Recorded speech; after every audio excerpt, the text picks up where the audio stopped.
It's the Movie Toasty Show, here for you.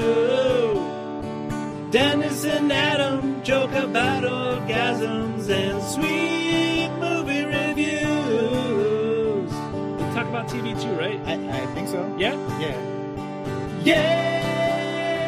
Yeah! Movie Toast.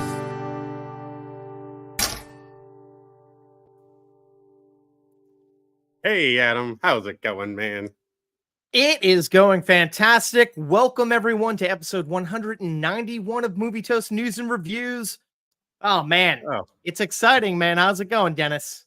Good, good. We're starting to get into the summer blockbuster era as best as we're going to get, I think, for the year. But it's got some fun stuff on the horizon, some things right around the corner I'm excited for, as well as coming off the back of some big films we watched in this last episode. So usually these are the films I feel like I get a lot more excited about between this and Halloween, I guess. So it's good movie time of year traditionally.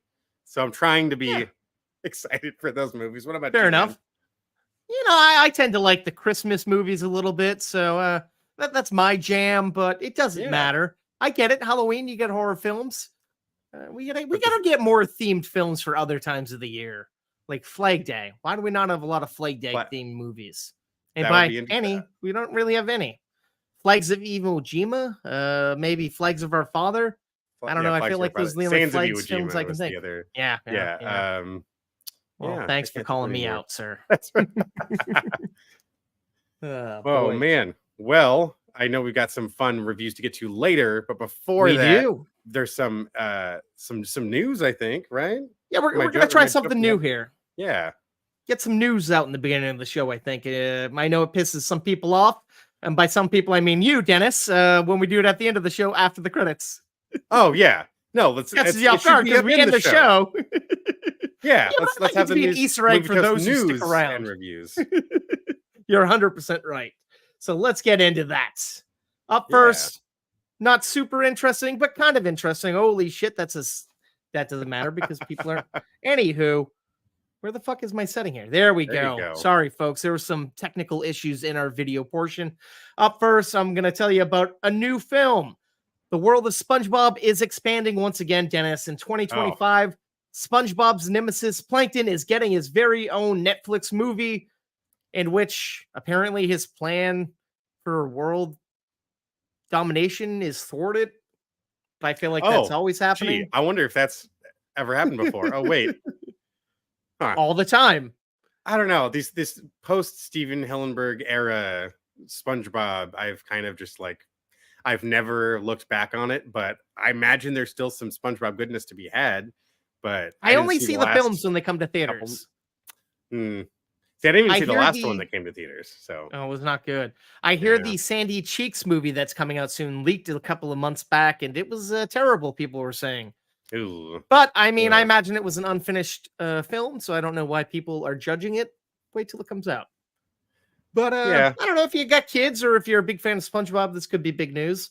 But not that interesting for us. I miss the old school SpongeBob. You know, I loved this first 3-4 seasons were just fantastic. But somehow that's like 300 episodes right there. I don't know how they turn out these. Oh, right. Yeah, exactly. Yeah. Oh. Something a little more our speed here. Yeah. We got, what you got Eli Roth returning to the world of Hostel, this time in a television series starring Golden Globe winner Paul Giamatti. Don't know how that's going to work. He's going to be low key and chill, I'm sure. Is he running the murder resort? I hope so. That would make sense. Is it like a fantasy island for blood and guts? Yeah. Or like maybe it's going to be like the horror version of that Mike White show over on Max. The fuck? Why can't I think of the show? I watched the show. I feel like I should know what you're talking about. What the fuck is my problem here? It's evading. This is great. Evading me. Paul Giamatti, though. Paul Giamatti. What a the White Lotus, Dennis. Why can't I think of the White Lotus? What? I don't know. I should know that. Yeah, I should have known that one too. But yeah, like they it's a happy resort, and then people start going missing and killing. I don't know. I'm down. Right. I like Paul Giamatti. Yeah. I enjoy the Hostel movies, but I don't know. I don't know if they hold up. I feel like it was just hit right place, right time. Torture porn blew up, made his career. Yeah, it was a unique era because Saw was just cracking off. We were just getting into this like uber gory, unflinching stare right at the blood and guts sort of era of horror. And yeah, it's been a while. Not to say there haven't been things like that, but even the Saw series itself hasn't even ever come back to it. They've had to totally reconfigure how they're presenting the story to us, especially with the last one. So. I got a little not incline. I got a little bit of a failing of this style torture torn in the latest A24 horror movie. Maybe it's not A24. I thought it was. In a Violent Nature, you're really watching these elaborate kills, and it's very visceral. It's very long shots, and you're watching the pain. And I'm like, this is kind of unnecessary. But I know if we cut back to the days of Hostel, I used to laugh and think that stuff was fantastic. And now it's just kind of bad, boring, banal. I don't know. Not for me. It's there's something to be said for your taste kind of getting refined over time, especially once you've seen it done before. You can't just see it again, you know. You need to introduce some other element to it and try to breathe some new life into it. And hopefully the series does it. They tried to make I never watched it, but they tried to make The Purge into a series. I don't know if that's... I heard mediocre things. I really want to check it out. I haven't. And I mean, I love those movies, and I feel like getting to spend time in that world would be fun, but clearly I haven't checked it out, so I don't know what that says about me wanting to, but not doing it. And then what does a series do? Like, are you breaking up the day? Is it a week long now? Like, it's right. I'm not familiar with the story, but it's like, I feel like you're gonna milk that cow to death, and then you're wondering where the fucking next season or two is gonna be about. But I don't know. Again, speaking out of turn, I haven't watched it yet myself, but it's not often we get these series based on a movie that gets super successful. The only one that truly stands out in my mind would be like MASH, and arguably it was more famous than the movie it was based on at the end. Fair enough. By the time it was all done. The promising thing here, I think, is the fact that Eli Roth is doing it and not someone else coming in trying to replicate Eli Roth. Yeah. So I do have a little bit of hope for that. But now let's see. Let's see if he's only like directing the first and last episode or something like that, or one of those like. But I wonder if I think he's show running it, so the whole story is going to be in his scope. Yeah. Okay. Yeah. And it just seems like an odd choice to have this kind of indie dramatic actor come into a horror franchise, but hey, why not? It could be a perfect match. He dabbles in a little bit of anything, though, right? Like he does. I don't think there's a single genre he hasn't touched. So true. That's one of the things I like about it. Mr. Giamatti. Right. Up next, there is now a new Hunger Games book coming out called Hunger Games: Sunrise on the Reaping. Sorry. And this is a prequel novel taking place 24 years before the original novel. And to no surprise, there's already a film adaptation in the works for this. Oh, of course. Well, I mean, they were already doing a prequel. They already did the one prequel movie, right? So yeah, but this is a major time jump in between that. Oh yeah, and that's what I was going to say next. It's like it's two Katniss won't be there, but all of the older characters would be around, long since established, and have their their names already made. So yeah, all right. And no, Katniss won't be here in this. That's what I'm saying. 24 years before her. Yeah, she won't be there, but Donald Sutherland and those characters. Yep, he's already doing that, and you get because a lot of people were wondering after the last prequel, are we going to follow that character that we kind of got to know in the last movie, or are they going to go follow more people that we know, like other major characters that played a part in Katniss's life? But I don't know. There's not much known about what's actually taking place in this 24-year prequel. But I don't know. I enjoyed the last one, so hopefully this one's on a letdown. Now these are always kind of make me a little nervous in that it's was this a reactive book to we need to make more movies, therefore let's have more books so we can get the movie out sort of thing, which is exactly what George R.R. Martin said he wasn't gonna do. And so you guys go ahead and fucking make up whatever you want then, because I'm not gonna squeeze more books out for you to go fuck up. So I'm just gonna take 20 plus years to come up with my final book and watch and not do what you guys did and cash hopefully those not fuck checks. up my own thing. Yeah, why 'Cause not? my fucking Take name's on advantage every of it. episode. So, Yeah, I know there's not too much to say about this just yet, but the next one I think should be an interesting conversation for us here. It looks like Disney and Marvel have major faith in Deadpool and Wolverine because there are talks about its film's director Sean Levy coming in and being the director of the next Marvel franchise big movie, the next Yes. Avengers movie. I can't talk right now. Sorry, folks. Woo. It's okay. It's only a podcast, man.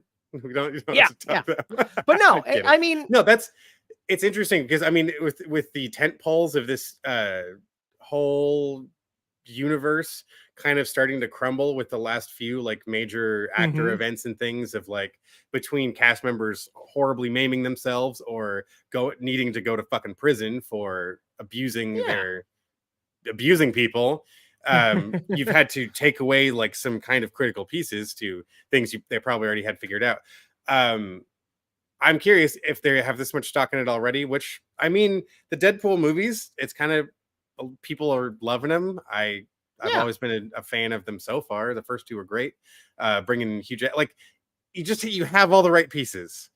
But I hope they're not taking the wrong things from this. I hope that they're not like, all right, this next Avengers movie has to be raunchy, over the top, rated R, and just popping a bunch of pop culture references. I hope they don't take that lesson. Which I don't know. That might not happen in Deadpool Wolverine. It should be the tone of like being able to capture going from the comedic scene, going from moving the plot forward to going to the action. I want that I want that dance back and forth to be a fun ride and not like jumping from one thing to one thing to one thing. Oh, we got to get a fight over here. Like, which I feel like some of the later Avengers movies and stuff started to do anyways. So if we can get back to why we liked going to see them in the first place, hey, I think people won't talk so much shit about comic book movies as I feel like so many people do these days. True. They can talk all the shit they want, but people keep going to see them. So exactly, as long as it's making the money. Well, I guess they are slightly getting lesser and lesser gross returns on their investments, but for sure, it is. What it is. So many people are admitting to that the comic book fatigue. It's like there's superhero fatigue. It's like it's gotta be. We're not getting that level of excellence that we're used to because they're rushing it out, and it seems like they're learning that and cutting back and trying to focus more on crafting a better story, rather than just shitting out what people want. Exactly. And I guess what could be good here is Sean Levy is supposedly bringing in a bunch of the Fox characters from the Marvel Fox movies and merging them into this world. So maybe they're like, all right, he did that fine. Why not have him bring every MCU character together? If he can handle this, maybe he can handle that. I don't know. We don't even know if that's fully happening yet. Let's roll the dice. Dice. Let's see. I guess we'll have to wait another month or so to get the answer. But staying in the realm of Marvel, rumor just came out that Jordan Peele has met with Marvel Studios to talk about writing and directing the X-Men film. But apparently those talks have crumbled and he's not doing it. But it could have been fun. I don't know. What do you think? I would have loved to have seen that. I think it would have been like, although you were saying earlier, not wanting to make everything R-rated. This is that like, God, which X-Men movie was that where they kept having to time jump? The Days of Future Past? Yeah, where I liked that heavy tone of things that he would have been so good at bringing to what should be existing in an X-Men universe because they're fighting for the lives of not just humanity, but mutant lives as well, the coexistence of everyone. It's the themes in X-Men are so intense and so big that it would take telling the story in that manner. I loved the feeling of the first time watching the first Hugh Jackman X-Men movie back then. I long for feeling like that again and not like, okay, here's 15 faces you have already seen. Now we're going to give you 7 more that you may or may not have ever heard of. And I'm like, no, let's just, if we're going to keep redoing this thing, let's just go back to the basics. Let's go back to the things we should know and love. Right. And someone like Jordan Peele, who has an affinity for comics and knows the source material, would be better than just plucking an indie filmmaker who's hot, coming off of a cheap indie movie that blew up. Get someone who knows the material. Like, why not? I know we were just speaking off mic that you just finished watching X-Men 97. Why not bring in that showrunner that brought that amazing story to the forefront again years later, have him do the feature film version and give him a little retribution for firing him from the show and have him apply that same craftsmanship into a feature film. Yeah, because I mean, my God, that it really shows through in that show. And that's what I mean. It's like you need to have the subject matter be of the proper intensity, especially for a feature film.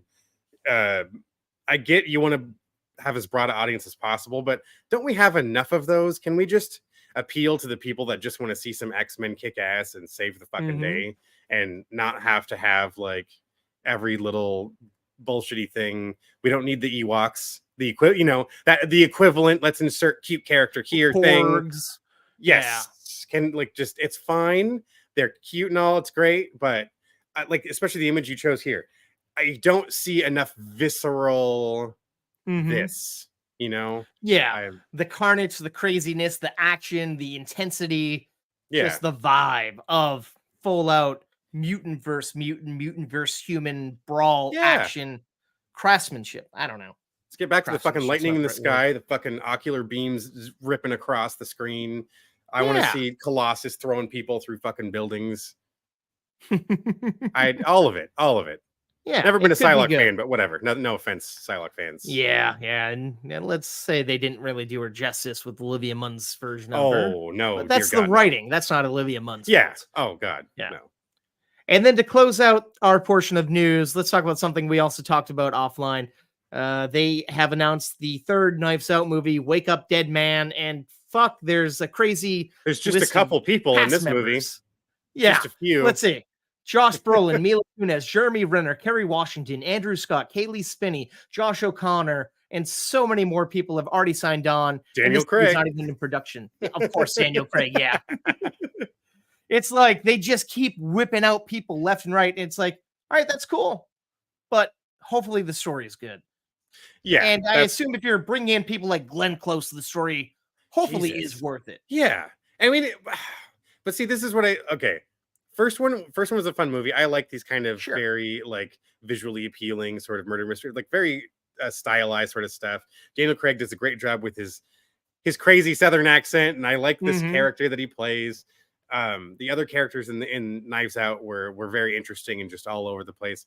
Second one was gorgeous, but then I just wasn't nearly as engaged into the characters. I really just kind of didn't care for most of them, and I didn't care for what happened to our main guy really either. He kind of like admittedly brought a lot of it onto himself. It wasn't bad. I just like it's kind of interesting because I have the polar opposite. I really enjoyed Glass Onion more than Knives Out because it was more broader. They had a more like wide range spectrum of different types of people, but yeah, they weren't as likable, as lovable as our family in Knives Out. It wasn't as kind of condensed into a family drama.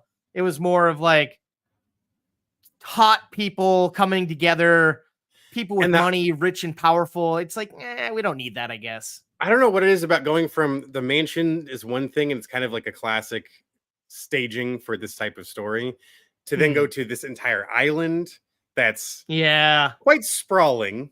There really is like, you can kind of be all over the place. Although we kept most of the cast together, but I feel like you get what I mean. It's, again, not to say it's bad, but still that thing looked gorgeous though. I mean, the sets were incredible. The set pieces that they made for the specific scenes, all of this statue collection and all that crazy shit he had in his house, it just looked awesome. All of that stuff 100%. Looked great. As well as the wardrobe, the costuming was amazing. So I mean, I'll definitely check in for a third one. I'm just like, I'm not gonna come in with this like bated breath and just it better be. It's gotta be fantastic. No, it's like it has to win us over as an audience.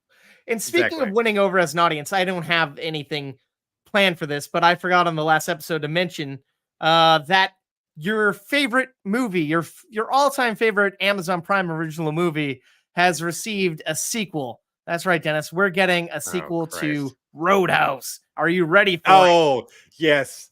Oh, fuck. I heard about that. I'm just like, it's not like there were that many like blazingly positive reviews for it, and you already just let's fucking pull the starting cord on that fucking chainsaw of a mess. I don't know, man. The reviews were abysmal for it. However, the viewership was extremely astronomical for him. Well, yeah, that's like, and I guess that's worth it for him.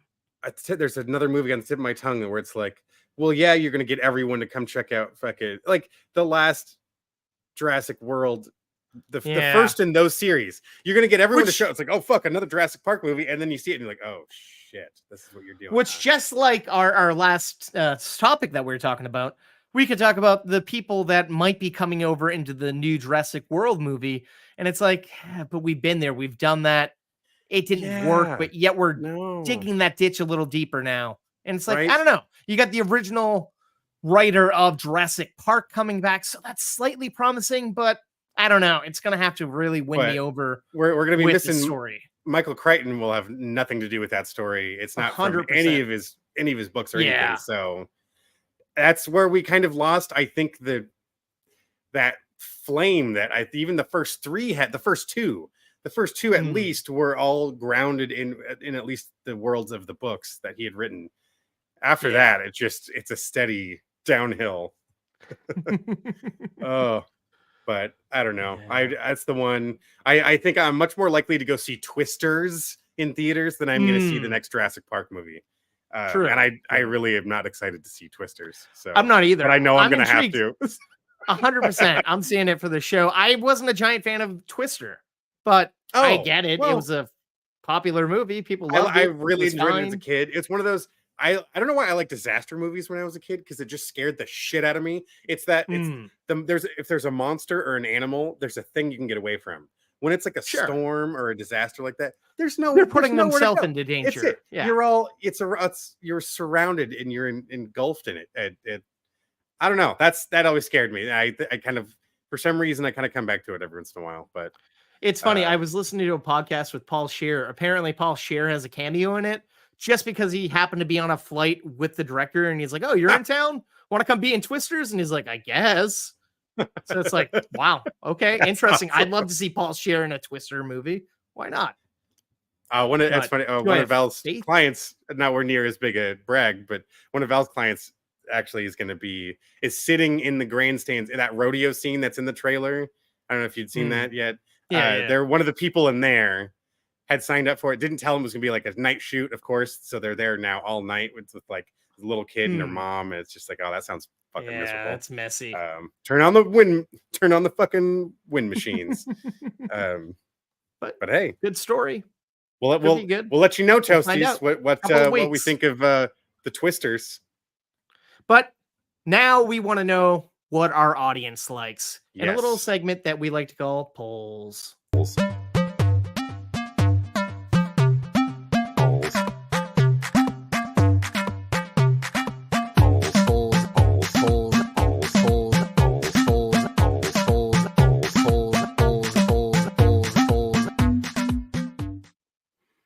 All right, folks. If you want to take part in our polls segment, head over to our X page where we run polls all throughout the week leading up to our next episode. Up first, on the last episode, there was a little movie reviewed starring Ryan Reynolds called If. So I wanted to know what the Toasties thought was the most underrated Ryan Reynolds movie out of the following four: Waiting, Just Friends, Buried, and The Voices. I don't know. I assume you've seen probably half of these, Dennis. Am I wrong? What's funny is the only one I haven't seen is The Voices, which I kind of kick myself because I've heard many times that is one to definitely see. So love that film. I will reserve my vote. We have to exclude that for me. But I would say Buried. That was so fucking claustrophobic, and I cannot believe that we could spend 90 fucking minutes in a box and it was riveting. Like, oh hell yeah. That movie was gnarly, and I very much enjoyed the concept of that. Waiting, I remember liking when I was younger. I watched it recently, and I'm like, holy fucking it doesn't hold shit. up. It's first of all, I hate almost every single character. They're really disgusting, including Ryan Reynolds. Ryan Reynolds is kind of a pedophile, as well as most of the characters in the movie. That was gross. It did not age well. So yeah, but it'd be Buried for me. long story short. Yeah, it's a tough call. If it wasn't the voices, it's 100% the voices for me. It would be Buried. 100%. Oh, nice. Oh, cool. Yeah. What about them So toasties? let's see. We got some What friends the in there. toasties thought. Oh, we got stuff. 0% for the voices. Whoa. So I guess that makes sense. Next, 0% for Waiting. 33. 0% for just 33% for Just Friends. I'm sorry, I'm all over the place. Let's pretend I did not say the wrong things. 33% for Waiting, 33% for Just Friends, leaving 33% for Buried, which I still question those numbers because it should be 33.3 repeating, but we just rounded over to 33%. This isn't movie math. This is movie toast. So yeah. Yeah, get off my ass, people. That's all right. So I guess everything got a little bit of love, but just like you, people probably did not see the voices. I highly suggest you check it out if you have not seen it. Up next, I wanted to know what people liked. Sorry, I'm all over the fucking place today, people. I do apologize. On the last episode, 190, we both tag teamed a review for Furiosa, a Mad Max story. So I wanted to know what the people's favorite George Miller film was out of The Witches of Eastwick, Lorenzo's Oil, Babe, Pig in the City, and Happy Feet. Christ. Interesting choices, I would have to admit to. I haven't seen Witches of Eastwick. Not familiar with Lorenzo's Oil, but I feel like the name sounds familiar. I fell asleep many times trying to watch it. Like the 2 or 3 times I've ever tried to watch Happy Feet, never got through it. I'm with you. Got through it. Babe, Pig in the City, though. I mean, that's some childhood. Yeah. It's I'm with you. James Cromwell, right? As the farmer Brown or whatever. That'll do, Pig. That'll do. That'll do. Yes, well, I'm with you. What'll do for the toasties? What'll do for them? Well, toasties? The toasties are pretty stellar on this one, Dennis. 0% for Lorenzo's Oil. So maybe a lot of people haven't seen it like us. Not so oily. 0% for Babe, Pig in the City. Blew my mind. I thought everyone loved Babe. Oh my god. Maybe because it wasn't Babe, the original film. No, maybe they don't like the Pig in the City. They're all just fucking Gordy fans. Just get out of here. Gordy. 0% for Happy Feet. I guess they're with us on that one. 100% here for The Witches of Eastwick. That makes sense. Yeah, I mean, just the cast alone. I get that. I get that. Makes sense. 100% makes sense. There we go. How often do we have 100% choices for polls? I want to say not very often. I don't know. Like maybe one other time. Sure. I can't actually recall what it was. And honestly, this was the most voted poll that we've had this past episode. Oh my god. People really loved The Witches of Eastwick. Maybe we should check it out. Hopefully it's streaming somewhere. Yeah.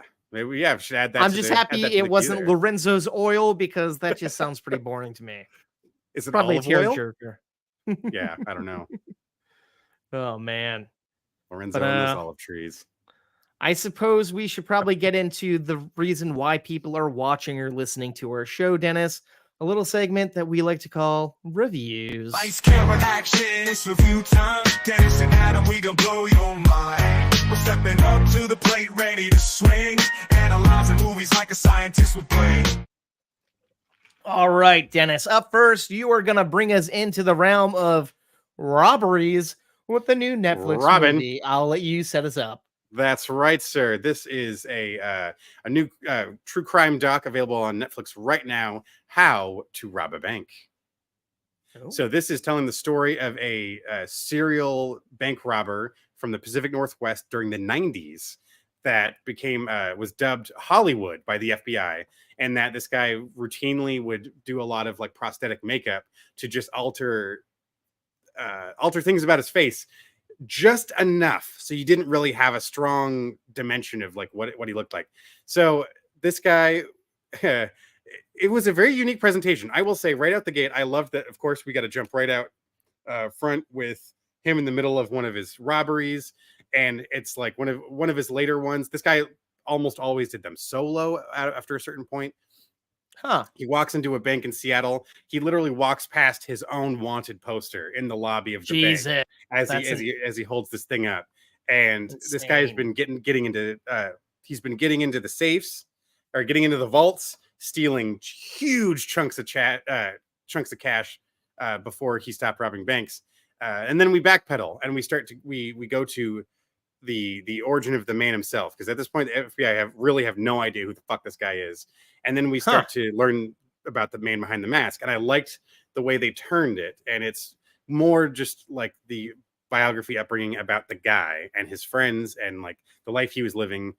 Of course, given his name or his nickname Hollywood, I loved their use of scene transitions where a lot of the recreations are told through storyboards, the little animatics, combined with the reenactments with the actors, as well as interviews with the actual people who were involved.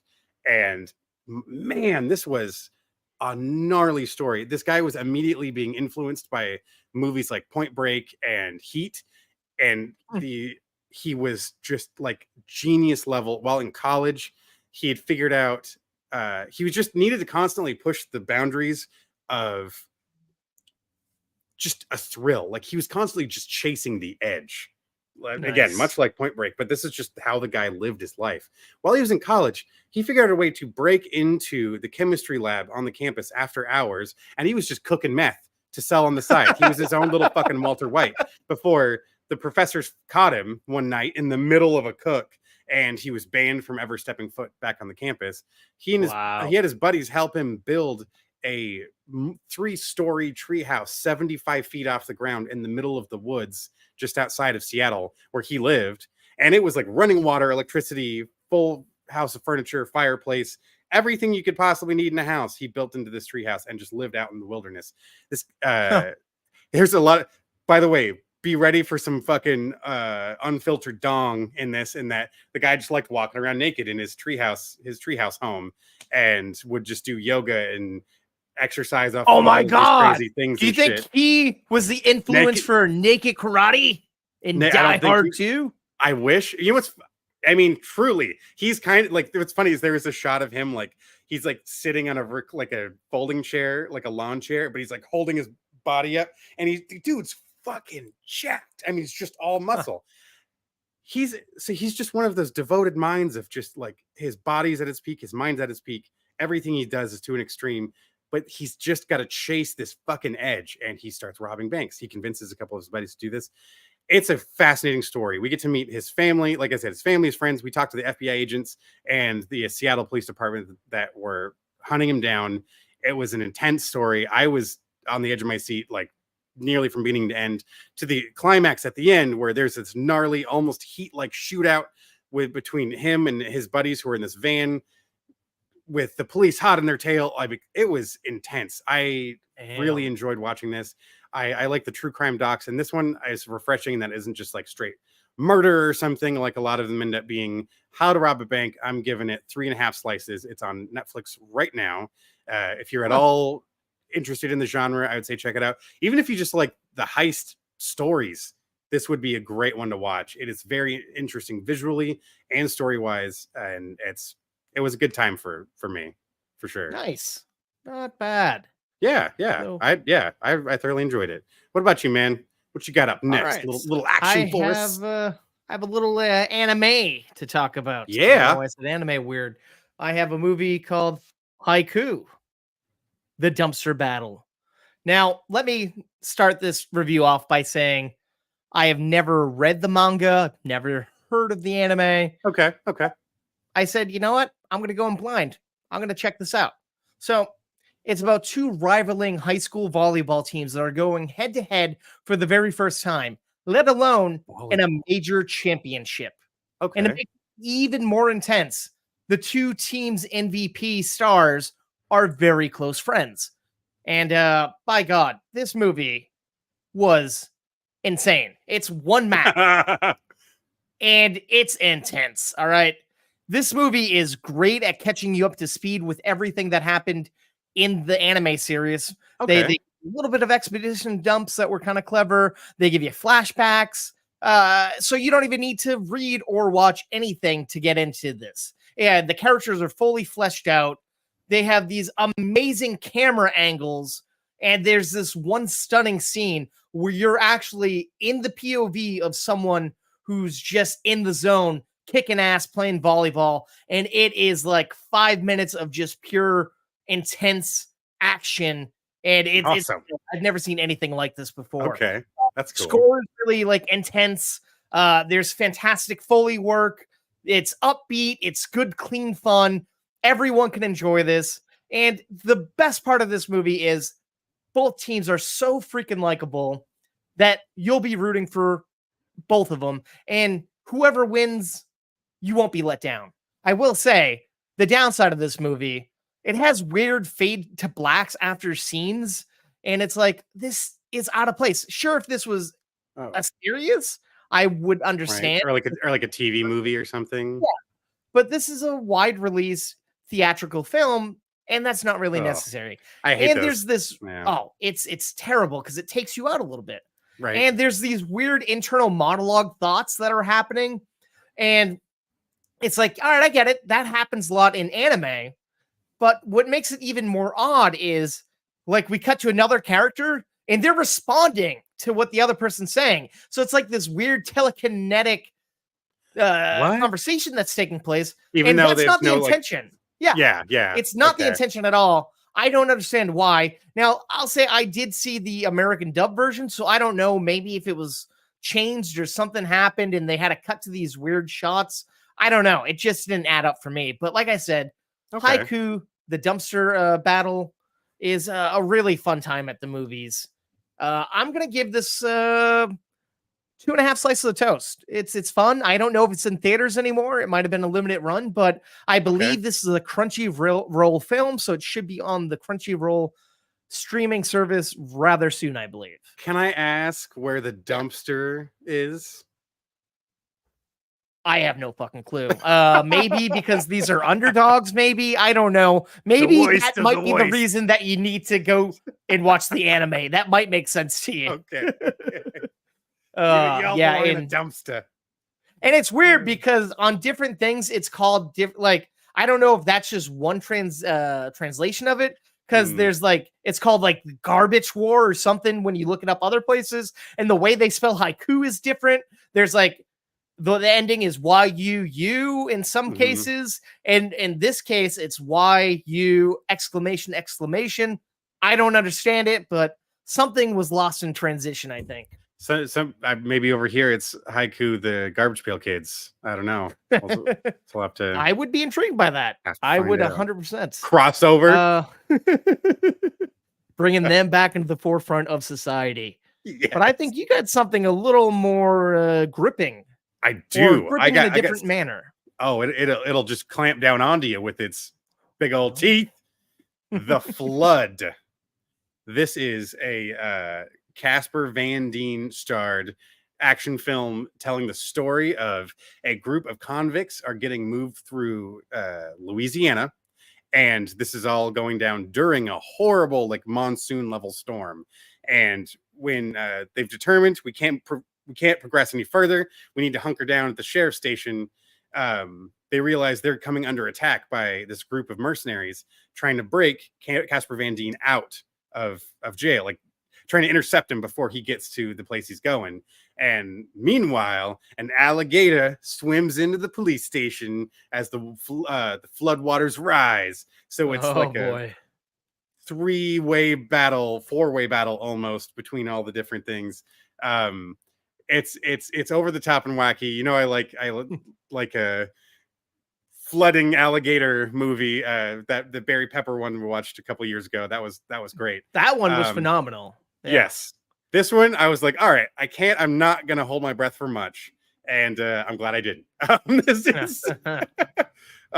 This co-stars Nikki Whelan and Louis Mandylor, which was funny enough. I spent the entire movie. It's like, why does this guy look so familiar? He looks so familiar. He looks so familiar.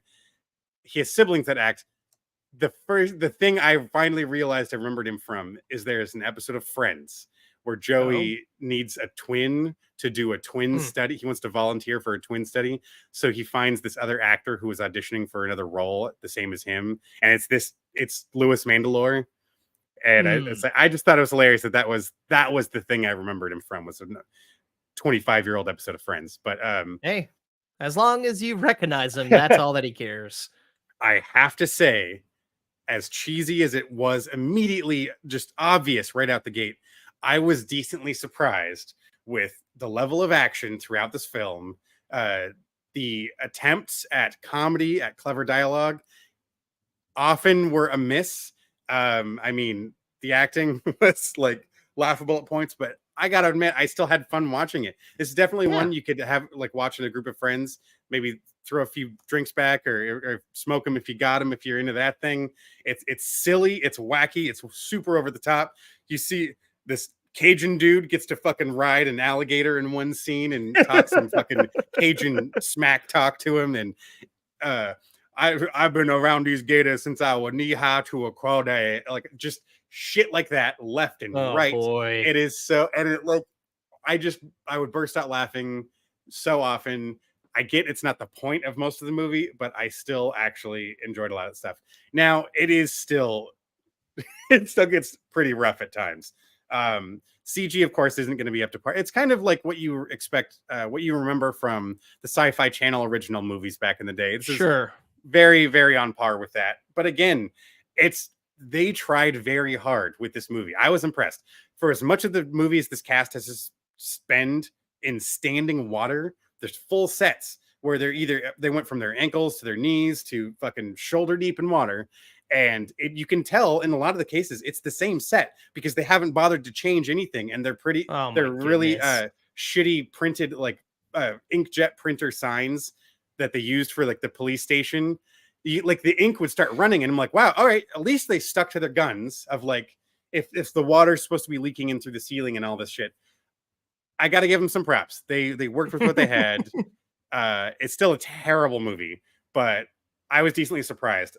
You can check it out over on Hulu. I'm going to give The Flood 1.5 slices. I thought it was going to be a half slicer or a 0, but I'm glad we stuck with it. I'm like, you know what? I at least need to give it 1.5 because it got some chuckles out of me, even though it didn't ask for the chuckles. Well, I mean, hey, sometimes you need a movie like that in your life. It's a good palate cleanser. It really makes you appreciate or taste the next one, you know. For sure. It was kind of fun. I think there's totally an audience for this type of movie, and I will say this is much better than a lot of similar films in this genre. Fair enough. All right. Up next, I have a movie from a first-time director. Ooh. It's called The Watchers. All right, this is directed by a woman named Ishana Night Shyamalan. If that sounds familiar to you, that's because she is M. Night Shyamalan's daughter, getting into the directing game for the very first time. All right. After her car breaks down in a secluded Irish forest, a young woman named Mina gets stuck in the woods where evil creatures lurk in the nighttime. Luckily for her, she's saved by an elderly woman who brings her to a safe haven where there are 2 other people lost. It turns out that these people are being trapped in this forest with no way of escaping, and they're being watched by the creatures known as the Watchers. So it's a pretty simple little premise. I feel like the story has been done before to an extent, not to this extent, like people being lost in the forest. I feel like there was a movie a few years ago, similar, where there was a woman searching for her missing twin sister who got lost in a Japanese forest. That's what I kind of got out of this. But with the added vibe that there is a safe haven and they're being watched by these creatures. So I will say the dialogue is kind of bland. The creatures aren't that scary looking. And it felt a little bit long. It could have been trimmed down a little bit, but it was still an hour and 42 minutes. But it felt like it could have been trimmed a little more. But I will say, it looked beautiful because the cinematography was beautiful. It was this luscious Irish landscapes. And nice. Even the woods had this creepy vibe to it. The characters were pretty interesting. They all had their very specific backgrounds. There was a great sense of tension throughout the whole film. It wasn't super predictable. Yeah, some of the story was predictable, but not as much as some of these movies have been. Overall, this is a fantastic first outing for a first-time director, and I am really intrigued to see what she ends up doing next. Nice. I'm going to give The Watchers 2 slices of the toast, just right in the middle there. Yeah. Not bad, not great, but still a movie to watch. Then I'm with you. I'm curious. This is a cool seeing the next generation come out and stake their claim in the cinematic universe. That's awesome. Yeah. All right. And I will say, I finally saw her father's new movie's trailer, Trap. I've heard about it, but I haven't seen the trailer. It played right before this, and it looks like fun. I can't wait to see that as well. I feel like M. Night has kind of hit a new stride. He's finally got over the hump of kind of mediocre movies. Yeah, agreed. Nice, man. Yeah. Oh, cool. Sweet. Well, that's fun. Well, I think we both have a little tag team on this next one, but I'll let you take the lead on it. All right.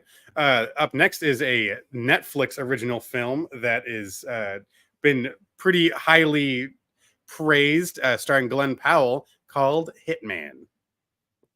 So this one, I know, at least where I'm at, has got so much press coverage. The news desk on our local news station, that entertainment reporter, he was hyping it up. He loved the movie. I've seen I love when they do like the bus bench ads, when they really try to incorporate some cleverness into it. And it's actually like, it's an ad for his services, and it's Glenn Powell's face, but it's in character. Very much like when they did Better Call Saul, and when Arrested Development came back and they did all the blah, blah, blah bus bench ads and shit like that. I was getting really hyped. I'm like, Richard Linklater, awesome. Okay, there's a lot of components to this thing I'm very, very excited for. And as the movie started going on, I'm like, hot currently. There you go. Yeah, he's on top of the world right now. And then the supporting cast, we getting Retta and Sanjay Rao. Oh, love those. They're both hilarious in like everything they fucking do, and did not fall short in this film either. The story sets up, it's a rather plain, nerdy, forgettable college professor that kind of lives a pretty humble life, that on the side he assists the local police department in Louisiana with in New Orleans specifically, catching paid murder for hire suspects. So people who are paying for a hitman to go kill someone for them, right? And he does like the audio, he helps rig up the microphones and stuff. He's the tech so that guy. So that way our cop actually goes in, gets him to say what he needs to say, hand off the money, now we can arrest him, right? Well, our normal guy has been kicked off the job. He's been beating the shit out of too many teenagers, in the words of Retta, and he's benched for a minute. We got to send in Gary, you gotta go do it. And he's hyping himself up, and he's gonna tuck his shirt in, and we change pants and all that. Like, it's funny. I like the attitude he's playing. What's funny is I've never seen Glenn Powell play this character before, and that was very refreshing. It was funny. He has a voice for all of his Hitman characters that he plays. Different disguises, different looks. It's very fleshed out in that regard. I thought the dialogue was really good. The plot's really, really cool. He gets cut after really sinking his teeth into this gig. He kind of falls for one of the people that were supposed to be arresting, and he thinks he talks her out of killing her husband, but then he starts dating her, and things start to heat up a little bit, and things get very over his head. By that point, though, what's funny is in the advertising, she seemed like she's in the entire fucking movie. We don't see her for like 40 minutes. This is an Anna Taylor-Joy situation. Yes, it's like a 2-hour-long movie. And I'm like, wait a minute, where is his motivation? Where's the thing that we were like, we kept the driving force for him. Arjona. Yeah, Madison, Madison's character. And it took that, and that kind of brings me to my one issue with the movie is it starts to drag. I get all excited, and we get these things happening, and we get some funny dialogue, and we get some really good acting scenes, and then we just like not over-explain stuff, but I feel like every moment gets lived in a little too long for me. Like, once he gets into the groove of doing this, it's just montage after montage of him busting all these people. And it's like, all right, I get people are looking to kill people, But this seems like it's happening multiple times a day, and it's like it's just montages, and it's not much story. Nothing's It's really not- happening. Yeah, But it's yet not very it's clear. intriguing, it's interesting, it's fun to watch. But even when she enters his life, it's just a lot of like sexy things happening, but Right. there's not much substance happening, which By is the weird. time you get to the beginning of the third act, if it takes thinking back a little bit, you realize it's been about like almost 9 fucking months since the movie started. And that's one of the things that the movie doesn't really show you very well. The weather never, seasons never change. The weather never changes. There's no representation of time passing other than you finally get these little points of, oh, 6 months have passed here. Oh, clearly a few months passed there. And then all of a sudden, and now the end really threw me off when all of a sudden it's clearly been like, what, 7 years? And everyone looks the same. That bugged me. That's a little hard to swallow. It's a little, that's kind of the thing that bugged me the whole time is time isn't very clear how that passes. And then just things sit a little too long. We let it simmer a little too long before we finally get to the next scene. But the cast did a great job. Yeah. The story was interesting. I loved the fact that you find out this is actually loosely based on a real person, with, of course, and there's another thing, without revealing the final, the end of the movie. That's the part they added is exactly the part that felt the most wrong. Did you? Yeah, if that was the main plot of the movie, if they had to deal with what happens at the end, that could have been a fine movie on its own. But it just felt like it was shoehorned in there at the last second, and it didn't feel earned. And then it calls itself out. I love the end credits. It kind of like it points back to itself, like, oh yeah, that never happened in real life. And I'm like, well, yeah, obviously, because that's all, I think the worst part of the movie is adding that in there when the rest of it was fine. And I will say it's a little hard to take our main character, Glenn Powell's character, him in general, as a dweeby, nerdy guy. Like, it's just your classic, he kind of changes the clothes and he's the hot shot guy we all know and love. And I will say that was a little hard to follow for me.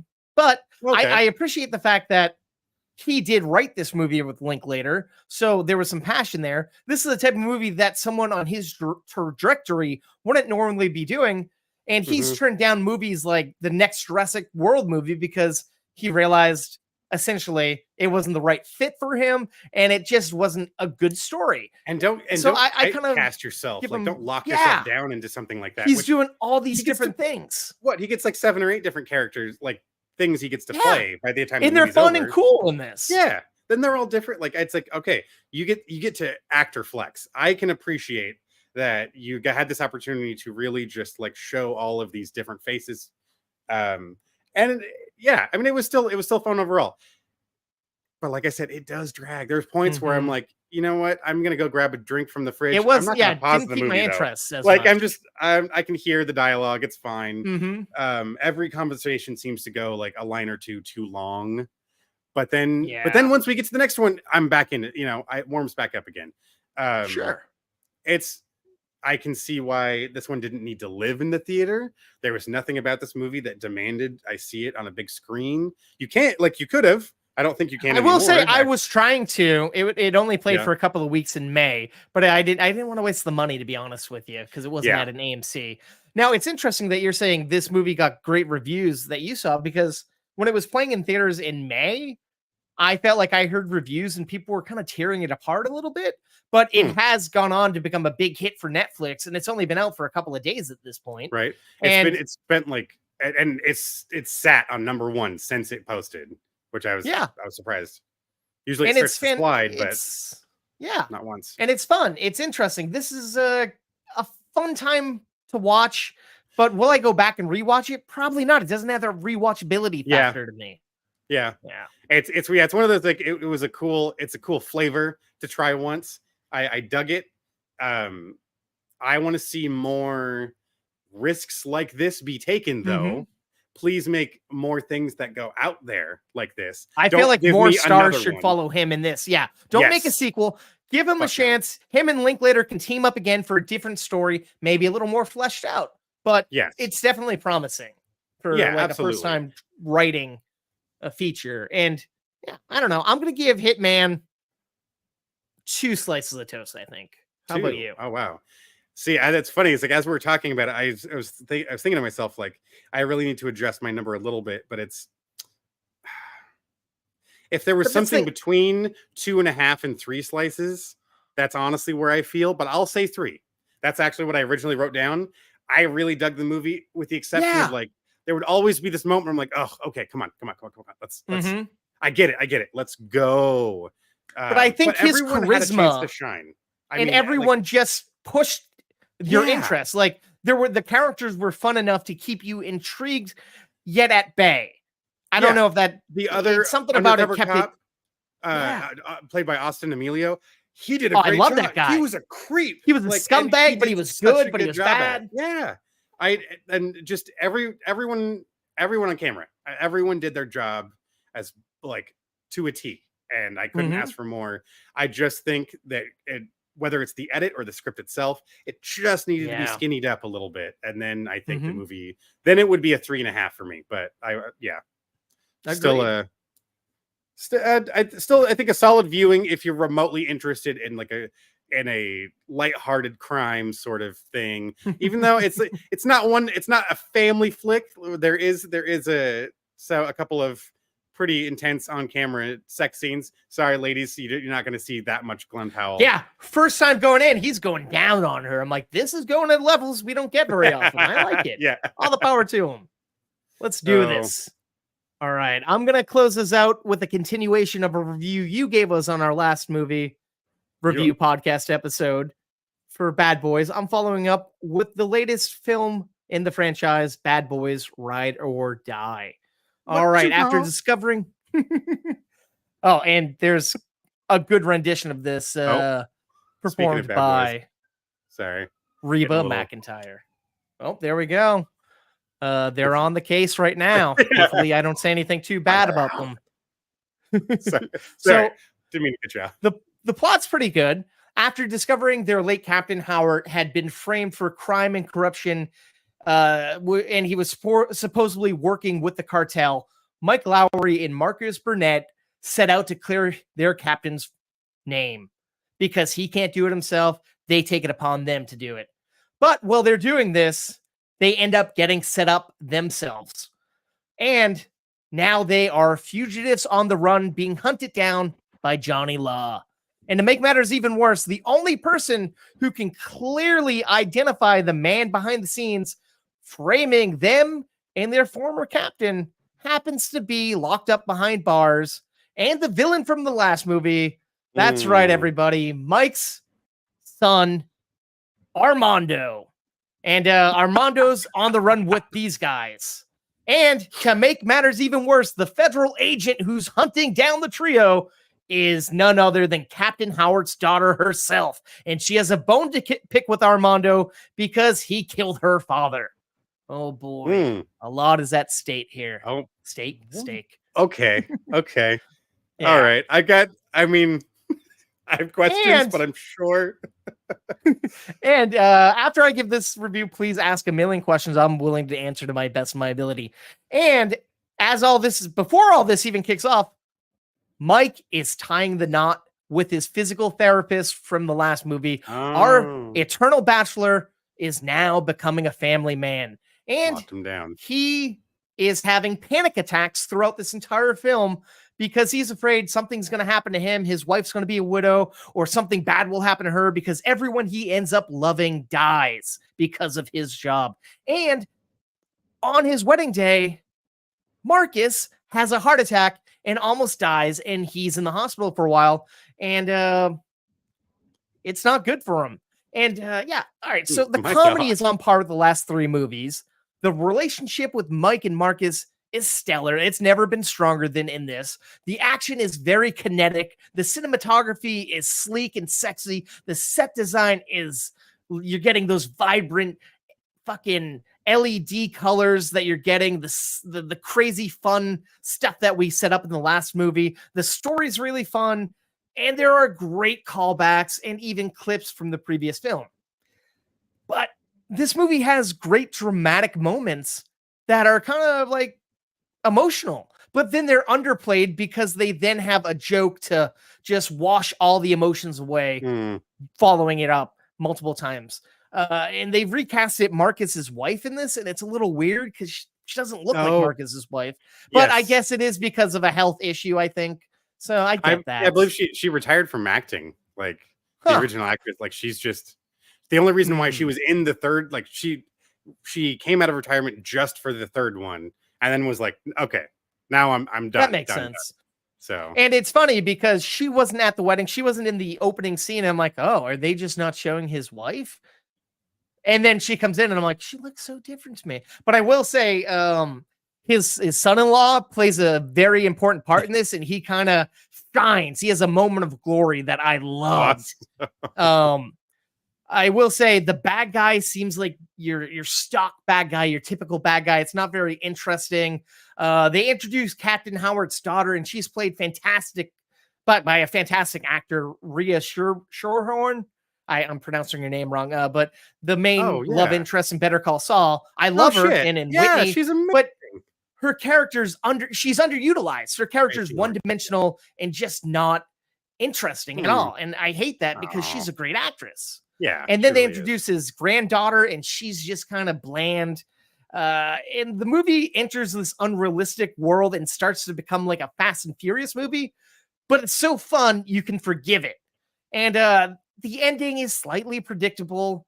Overall, this movie is a really fun time at the theater. And once it hits the throttle button, it never comes off the pedal. I say if you're a fan of Bad Boys and if you're a fan of fun action comedy movies, check out Bad Boys Ride or Die in theaters currently. And questions, Dennis, before I give my slice, please ask away.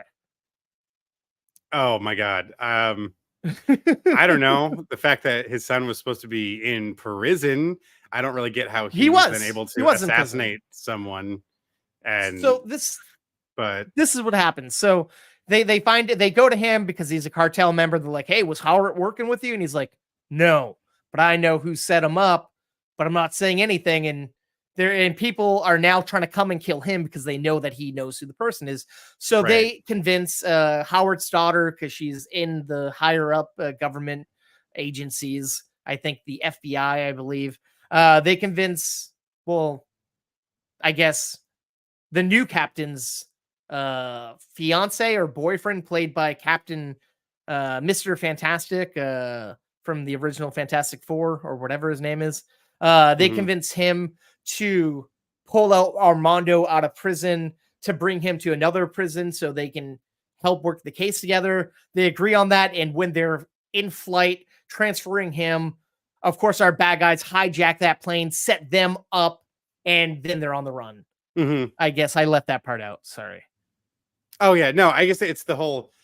But if they're accusing his son of having killed the captain, that's where I got lost. Oh, well, no, he killed the captain in the first movie.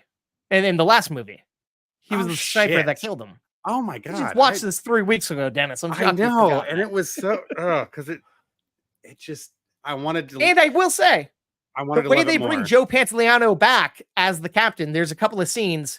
It's fantastic the way they use him. And he's still that same lovable asshole, friendly character. Sure, I'm happy they shoehorned him in here a little bit. Nice. Yeah. I guess I was really anxious because I was excited for the third one and I felt like I was let down by the time the movie was over. So I was like, I was very nervous about this fourth one, but they both seemed, Martin Lawrence and Will Smith seemed really excited about it, which of course, because they're going to make $1 bajillion. But yeah, but no, I mean, that's good to hear. I'm glad. How do you feel this one compares to the third one then? I mean, you didn't really care for the third one. I like the third one a lot, but I do agree it wasn't as good as the previous two. It felt different. I really dug this one. This might be one of my favorite Bad Boys movies. I think it's 2, maybe this, the original, and then 3. I don't know. It's been a couple of years since I've seen them all. But I love these 2 directors that did the last one. They did this, and it really makes me wish that we got a way to see Batgirl, but that's probably never happening. So yeah. Bad Boys Ride or Die. I'm going to give 3.5 slices of toast. I had a fun time. And apparently the audience is flying to the theaters to see this. It overperformed. And this is the most viewed movie in the theater, at least opening weekend wise, since Oppenheimer. So hopefully it continues that run. Yeah, this is what I was saying at the top of the show was like, This is the type of stuff I get excited for. It's the big summer blockbuster, the fucking the popcorn movies, as I call them. It's just, you're there for the experience. You're there for the movie to just fucking hit you in the face. And I'm excited for Bad Boys to come back. Ride or die with them. I highly suggest you check it out if you have any inkling. Yeah, absolutely. It is on the docket for sure. So I think that brings us to the end of our reviews. But, that'll do it. But folks, we always like to actually, you know what? I always get the order of this fucking wrong. So I maybe can click any button, so you can. All right. Well, all right. You can say whatever. So we'll play it fast and loose. We're excited to announce yet again, as we do every single episode, this December shall be Movie Toast the Festival. It's a coming. It's here. Oh, but hey, shit, there's still plenty of time. Let's say you got a festival to. You got a short film you'd like to bring to the festival. We are on filmfreeway.com/Movie Toast the Festival. We actually, starting this episode, for you listeners, if you got a short film, we have a promo code that is coming on screen, but it's in case you're not looking. It is toasty24. That's right. 25% off your submission fee, lowercase OASTY, numbers 24. So that's right. Please, if you are even considering submitting your short, now you've got 25% off going right now. Drop that code in, send your flick over. We are going to be happy to check that out and slip it right into the festival if it can keep up with all of the wonderful shorts we've got so far. Very, very excited to share that with you guys. Yes, and we're only giving it to you, our listeners and our viewers, because you made it this far. You've dedicated yourself to watching. Hopefully, we can return this favor to you. And even if you're listening to this past the deadline when the 25% deal has expired, which is the 30th of June, the entry fee is only like $10.50. And if you have like the gold subscription to Film Freeway, I think it's like $8.50. It's very, very reasonably priced. You don't have to break the bank because you should be able to spend money on multiple festivals and not break the bank to get it in a festival. For sure. Absolutely. Absolutely, man. Yeah. So like we always say, we are on all the socials, Facebook, X, Instagram, TikTok, and YouTube, all pretty much at the handle movie_toast. But if you search any of those places for Movie Toast news and reviews, you'll most likely find us. New videos, new content, almost every single day of the week. Keep an eye out for that. It is. It is. Let's say it is, sir. It is. Keep an eye out for that toaster with the film reel and the toast. You know it's us if you see that there. The others are fakes. They're any others. Sure. Or it might be we could Freddie Highmore movie. Yeah. We're not the Freddie Highmore movie.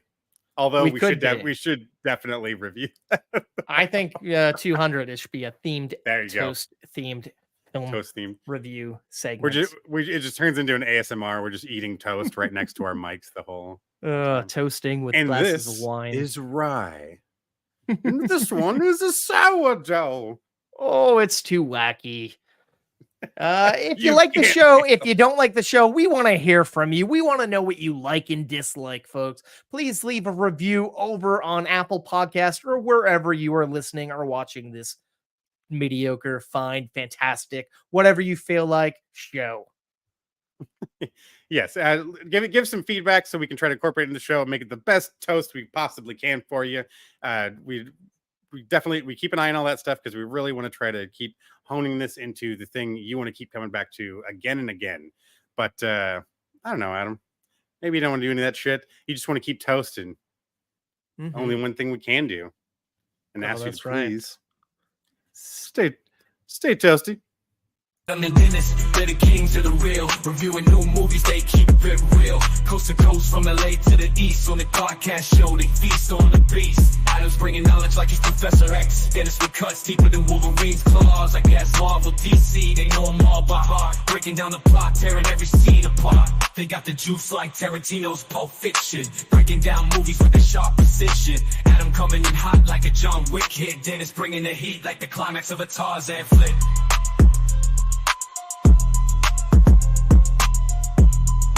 That Pulp Fiction juice, baby. Got that Pulp Fiction juice. Now, I will say I did not follow up on our last episode and see how many Tarzan porns there were. But if you search Tarzan XXX on Google, there are some very smutty pictures out there. Don't do it, folks. I'm not. Please, I'm gonna spare my browser. My algorithm probably thinks I'm a weird creep now, but I had to check. It exists. Oh, you got a private mode before doing those searches, man. That's learn the hard way. You got to divide. The weird always goes into a private browser. Everything else is yeah. I should treat it like I was actually looking at porn. Then I should have it doesn't matter. That's not what we're talking about. Until episode 192, where I am reviewing Tarzan XXX. Then that is the main point of the show. That does exist. But it turns out it's actually like it's a Lifetime channel movie of like the third removed girlfriend of Tarzan. XXX Tarzan, like it's there we go. It was a reach. If only. It was a reach. A little bit. I like where it was going. It tried. It was a water landing. You pulled the Sully Sullenberger. It worked pretty well, I think. I sullied the fuck out of that one. Oh man.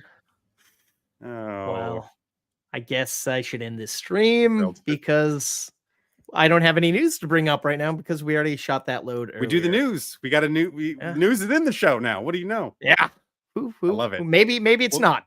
You know what we should do after the show? This little bonus segment. We should bring back trivia. Just saying. Probably not, but I would love that. Thanks for listening. Thanks for joining us, folks. Stay toasty.